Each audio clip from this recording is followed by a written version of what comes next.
This is my spoiler-filled review of the 1961 Hammer horror film Curse of the Werewolf, directed by Terence Fisher. Obviously, this is a film about lycanthropy and one person's struggles against it, but will they find a cure?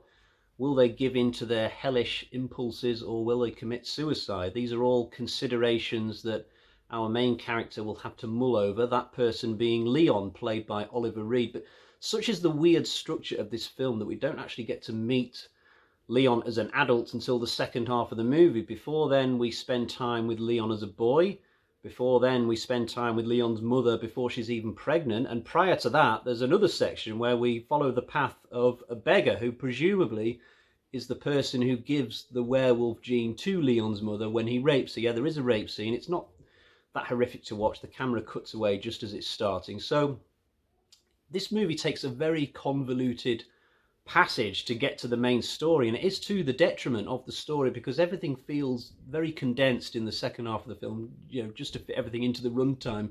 Hammer were seemingly unable or unwilling to push their films towards the 2-hour mark, and it's not as if the early scenes are a plod to get through. They just feel a little bit redundant once you have the full picture of what's going on. Funnily enough, it was during an early scene where the beggar goes to this Marquis's castle to beg for food that I actually realised I'd seen this film before. I thought I hadn't. But the Marquis comes out with a line of dialogue just as the beggar enters, which is something like, "Oh, if we'd have known, we wouldn't have started without you."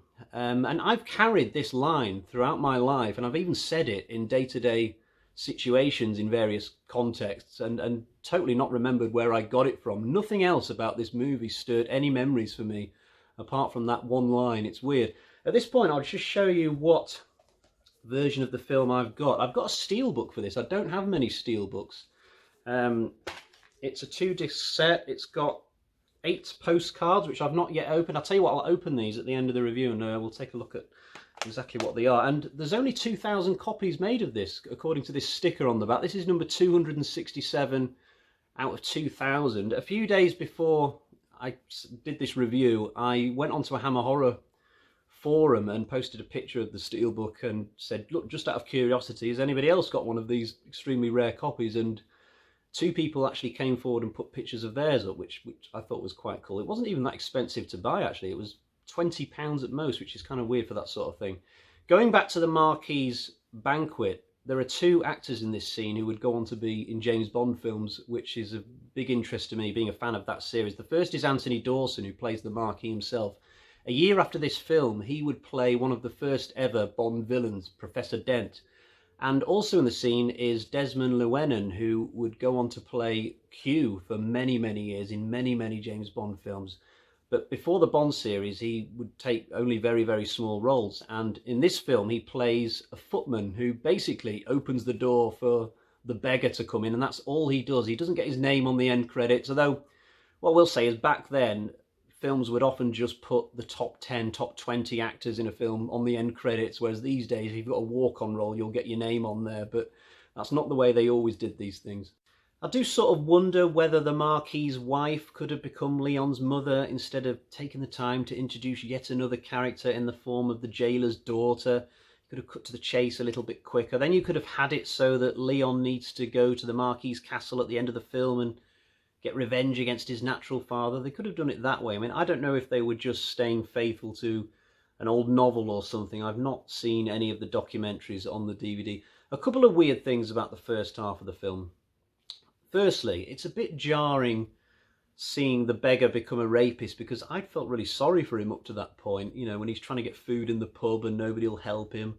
And then he goes to the castle and he's being forced to do silly dances just for the chance of earning half a chicken drumstick. I mean, I guess all those years in isolation could have addled his mind, but it's sad because if only he'd made friends with the girl thrown in the cell with him, maybe she could have helped him escape.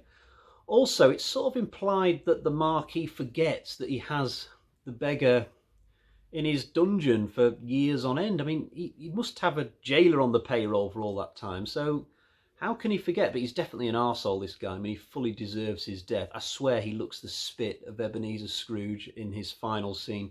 This film, by the way, definitely likes to say that rich people equals bad and poor people equals good. Not only have you got the Marquis being a complete dick, later on you've got this Sheriff of Nottingham type character who threatens to sack his poacher if he doesn't bring him a wolf hide within 24 hours, and he definitely means it. And then later on, there's this wealthy guy who refuses to let his daughter date anybody apart from who he tells her to date. So, yeah, just something I noticed. Once we get to him, Oliver Reed is terrific. Well, maybe not so much at first when Leon is still quite happy-go-lucky and just striking out on his own, but once he realises he's a werewolf, Oliver Reed's acting just goes to another level. Whether he's scared or angry or about to go through a transformation, the emotion that he puts into his expressions and his voice is just something else to behold. And the love scenes are quite convincing as well, which is quite impressive given the fact that they had hardly any time to develop a romance. I mean, we go from one scene where Leon and Christina are just meeting for the first time to another scene where they're running into each other's arms and talking about running away together. But that's just the predicament that the film put them in by taking so long to get to this point, but they pull it off, they really do.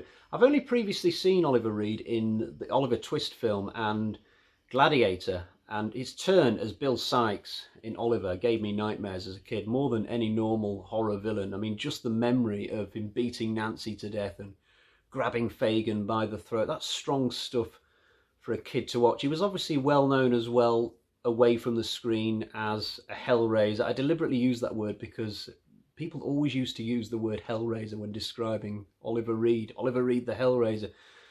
I almost feel like he should have taken a small role in a Hellraiser film just for a joke, although whether he saw the funny side in his reputation, probably not. But certainly watching him in this film has made me want to go out and check out more of his roles.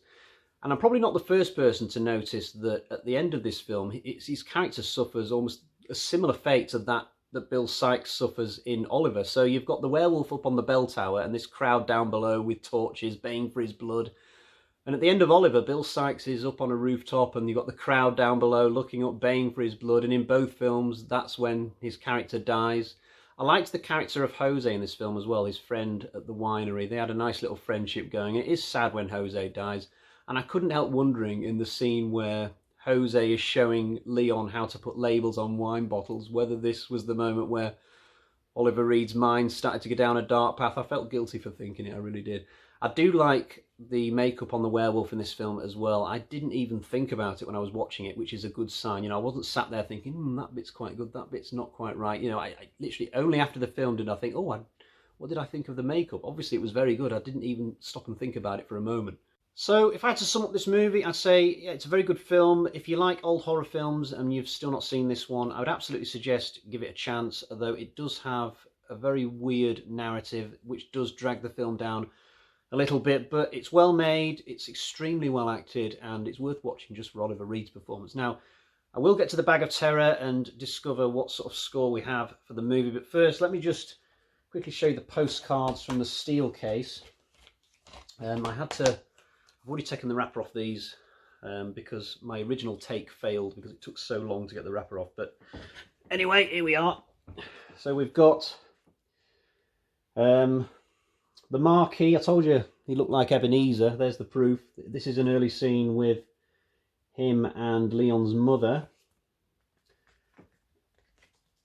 I think the rest are all upside down. So we've got Leon's mother in the castle with some random butler or somebody.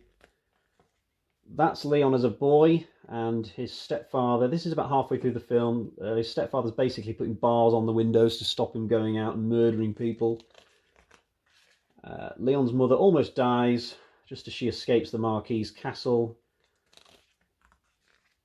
And that's the poacher in the film and his wife. They play relatively small roles on.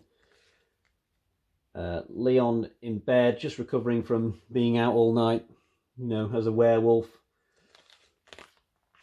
This is towards the end where Leon is, you know, he's about to die. All the crowd are sort of baying for his blood kind of thing.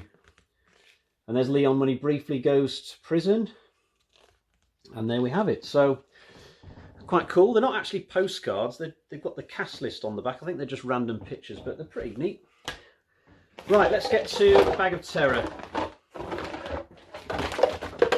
So the score for this film, 1, 2, 2.5 bloody axes out of 5. That is on the nose, average, but that's compared to films from the modern day. If I'd reviewed this film back in the 60s or the 70s, I probably would have given it like 3.5. Certainly for 1961, it's way better than average, I could imagine.